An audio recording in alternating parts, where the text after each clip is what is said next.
Je suis totalement dispersée, perdue, je ne sais plus où j'en suis, ce que je vais dire, c'est n'importe quoi.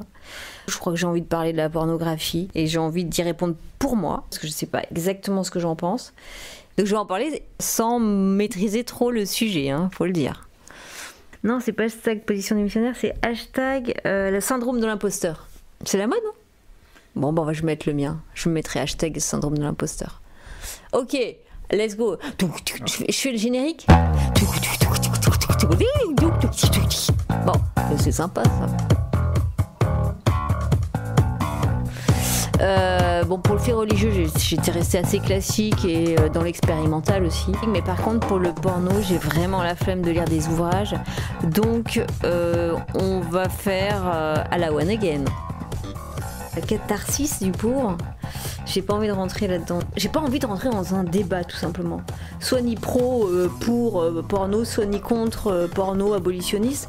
En fait, j'ai juste envie de donner un positionnement plus nourri et plus perso. C'est vrai que la choucroute, c'est pas bon.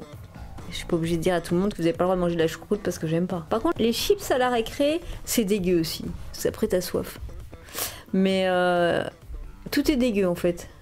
Mais là, pour le porno, il y a des pour et des contre. Non, ça rigole pas. On va pas blaguer là-dessus. Alors moi, je vais vous dire, j'ai pas d'avis, en fait.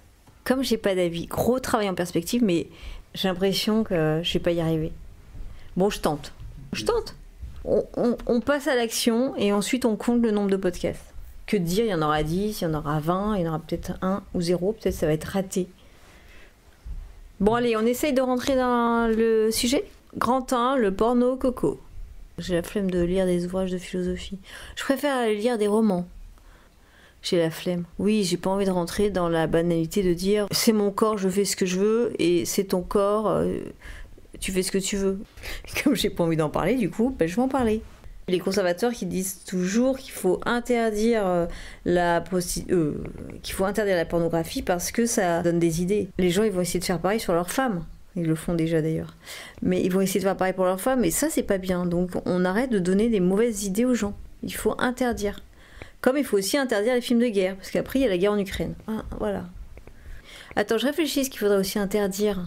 On va tout interdire, je crois. On va laisser Candy. Oui, il y en a qui en parlent, qu'il faut interdire la Belle au bois dormant. Pourquoi il faudrait l'interdire? Parce qu'elle se fait réveiller par un bisou. Contre son gré.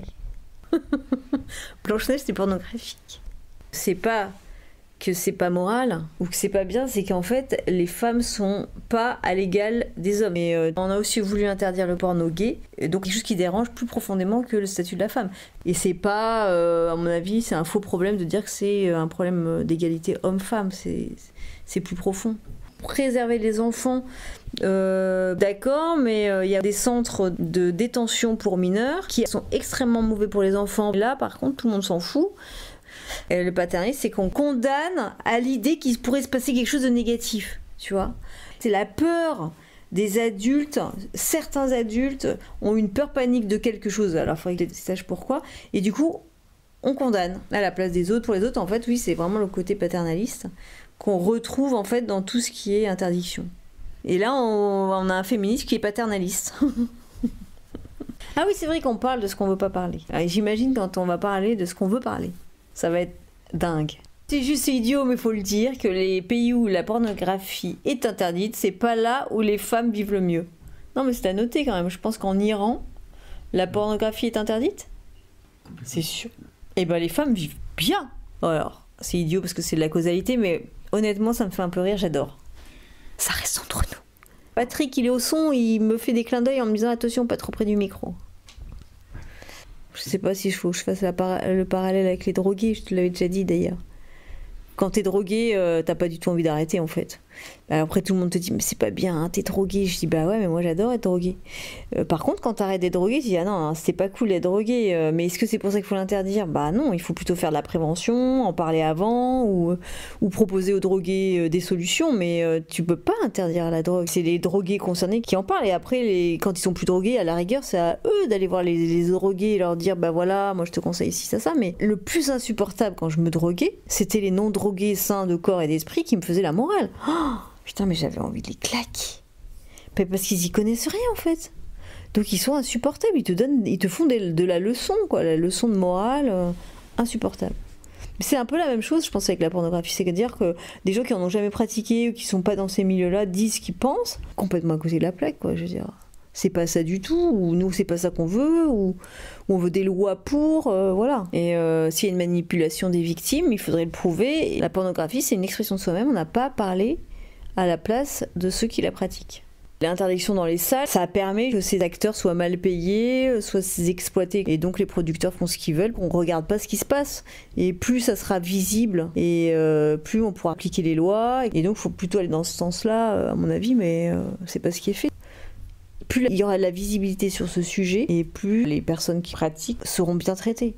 S'il y avait plus de visibilité, donc plus d'argent dans ce milieu-là, on pourrait peut-être proposer plus de qualité, peut-être une autre façon de voir les choses, moins objectiver les femmes. Et donc pour finir sur les choses dont je ne voulais pas parler, le point positif de la pornographie, ça peut permettre de se déculpabiliser sur la masturbation des millions d'hommes et aussi des femmes. Ah oui, alors attendez, pour les pourcentages, j'ai dit carrément au pif, j'ai aucune notion, mais je crois qu'il y a quand même un fort pourcentage de vues sur les films porno. En tout cas, tout le monde se masturbe, ça c'est sûr. Oui, mais tu peux te masturber sans regarder un film porno aussi. Et aussi sans culpabiliser. Ouais. Bref. D'accord. Et donc, pour introduire ce qui va arriver par la suite, il est impossible de parler du porno sans parler du pouvoir des mots. Pour moi, toujours. Donc, 1, le pouvoir des mots. 2, les discours de haine. Et la pornographie comme politique du performatif. J'ai rien compris, c'est pas grave. J'ai rien compris à ce que j'ai dit comme d'habitude, mais on s'en fout. We don't care. Allez, à la semaine pro!